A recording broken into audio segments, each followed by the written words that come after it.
the most important things you can have in MMA, if you're trying to form an organization, it's a roster. You got to have guys, gals, weight classes under contract, locked up, willing and ready to go. You have to have this.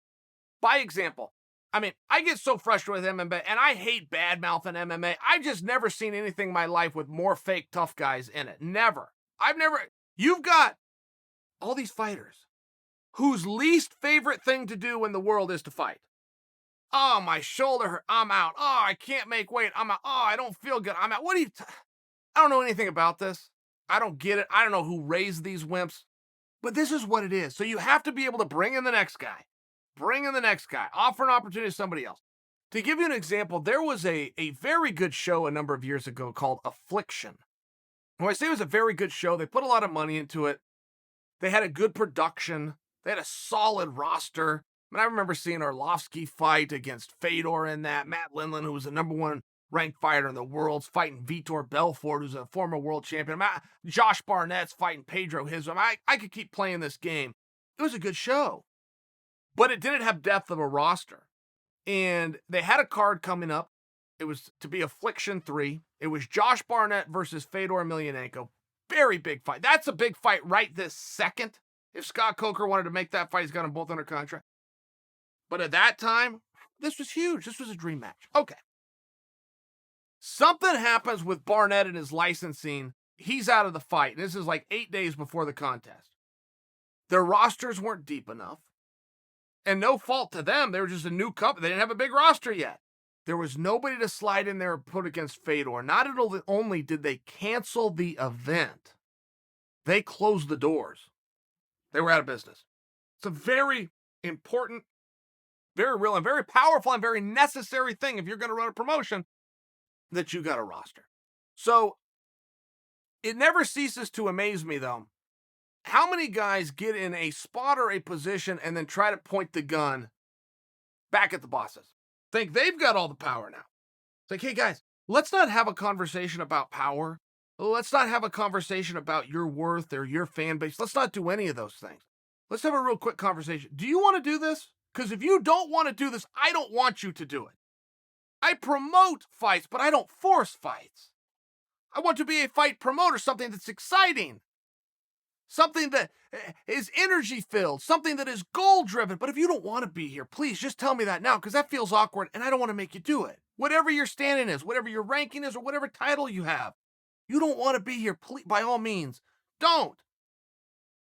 There seems to be a lesson that we are seeing right now, the BMF, the Masvidal versus Nate Diaz, that people are missing.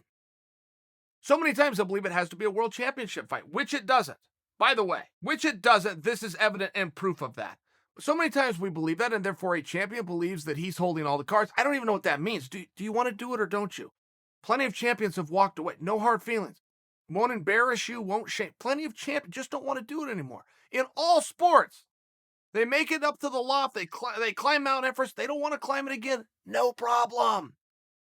But what you're seeing here is how much parity you can have when you have a very deep roster. Let me give you guys an example that's going on. Something's going on between Khabib and Tony. And whether it's between them, whether it's between their managers, whether it's between their camps, whether it's something with the promotion, something is amiss here. I do not know what it is. But if these guys say they want to fight, one was the interim champion, one's the current champion, they're in the same way, go fight. Is this what you want to do? I don't force people to fight. I promote people to fight. Is this what you want to do? Now there's a dialogue of George St-Pierre coming in. I mean, first off, let's not be fooled. George is not coming in. Set that aside.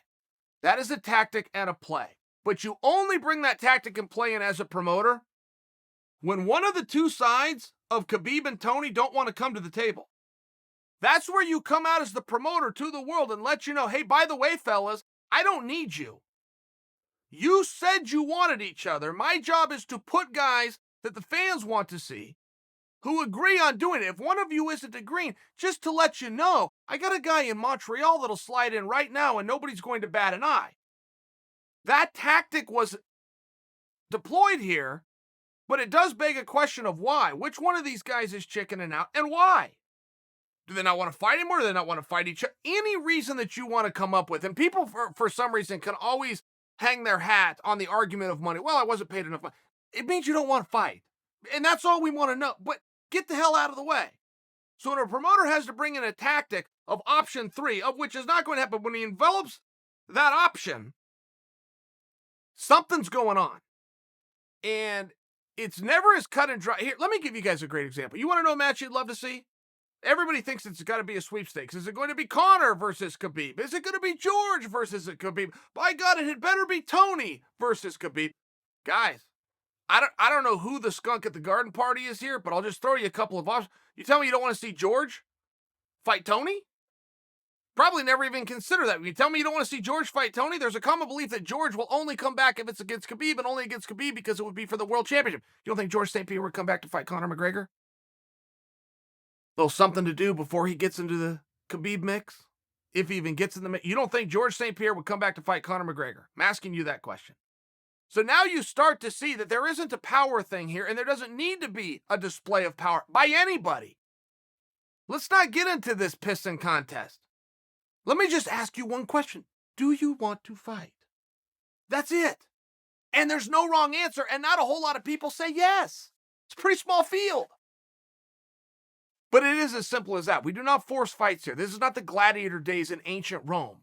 This is a fight promotion, which comes with a positivity and somebody with a dream against somebody else with a like-minded dream in the same division. It's positive. It's supported. It's backed by commissions.